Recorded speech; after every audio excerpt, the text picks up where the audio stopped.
नमस्ते। आज एक ऐसी कहानी सुनते हैं जो 1990 के दशक के हरियाणा की है। एक ऐसी रोंगटे खड़े कर देने वाली कहानी जहां समझ नहीं आता कि डर किसी भूत का है या इंसान के अंदर छिपे शैतान का। सोचिए, ये शब्द उस इंसान के हैं जिसने ये कहानी पहली बार सुनाई थी। मतलब ये कोई मामूली किस्सा नहीं है, ये एक असली खौफ का मंजर है जो अब हम सुनने जा रहे हैं। तो कहानी में 3 अहम किरदार हैं। एक है राघव, एक अमीर मालिक। दूसरा है राजू, उसका 10 साल पुराना वफादार केयरटेकर।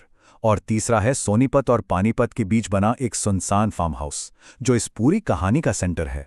एक रात अचानक राघव को राजू का फोन आता है और उसकी आवाज में जो डर था ना, वो सुनने लायक था। वो गिड़गिड़ा रहा था कि राघव फौरन फार्म हाउस आ जाए। साफ था कि वहां कुछ बहुत ही ज्यादा गड़बड़ थी। अब जब राघव फार्म हाउस पहुंचा तो वहां का नजारा ही कुछ और था। वो जगह जो हमेशा चहल पहल से भरी रहती थी, आज एकदम शांत बल्कि डरावनी लग रही थी। उसने राजू को हर जगह ढूंढा, आवाजें लगाईं, पर कोई जवाब नहीं। आखिर में राजू उसे एक तबीले के कोने में बिल्कुल सहमा हुआ दुबका हुआ मिला। ये था डर से पहला आमना सामना। राघव को लगा शायद राजू सदमे में है, लेकिन राजू की आंखों में जो दहशत थी वो असली थी। वो कांपती हुई आवाज में बस एक ही बात बोल रहा था कि राघव के ठीक पीछे कोई है, कोई खौफनाक साया। अब राजू ने जो बताया वो सुनकर किसी के भी होश उड़ जाएं। उसने कहा कि शाम से ही उसे अजीब महसूस हो रहा था। फिर अजीब आवाजें आने लगीं और ठीक रात 9 बजे लाइट चली गई। और फिर इमरजेंसी लाइट की हल्की सी रोशनी में उसे जो दिखा, उसने राजू को पूरी रात उस अंधेरे तबेले में छिपने पर मजबूर कर दिया।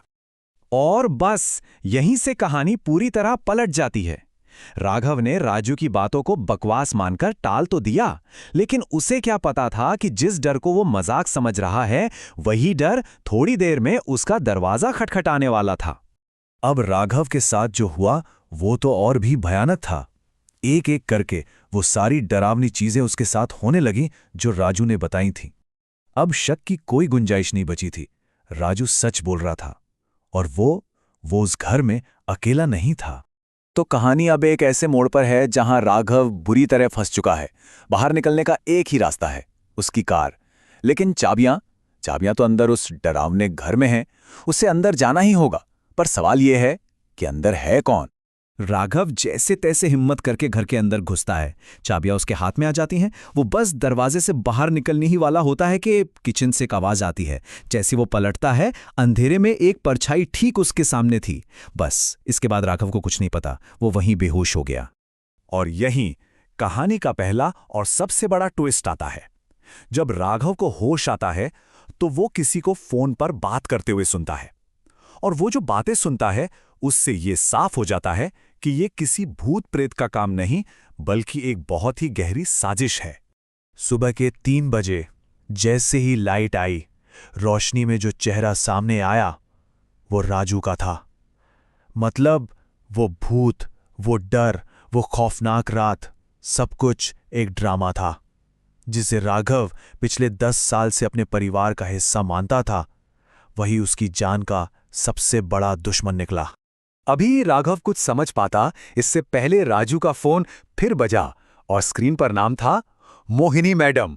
जी हां, राघव की अपनी पत्नी। अब साजिश की सारी परतें एक एक करके खुल रही थीं।